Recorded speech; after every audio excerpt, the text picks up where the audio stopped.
ကျမကိုယ်တိုင်ချက်ထားတဲ့ငရုတ်ပွားငဖယ်ချက်ပါ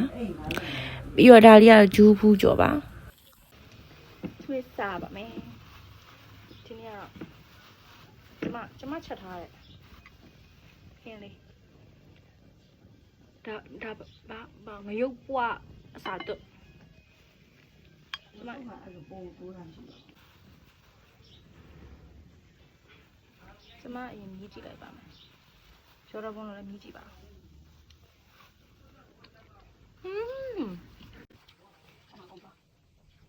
ညကောင်းတာပဲရှင်ဒါတော့ချိုးပြကြောပါညကောင်းတာ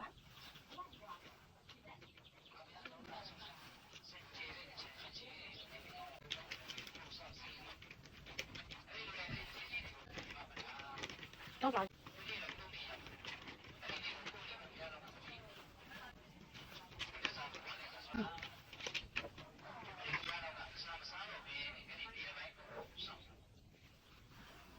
ဟုတ်ပါဘူး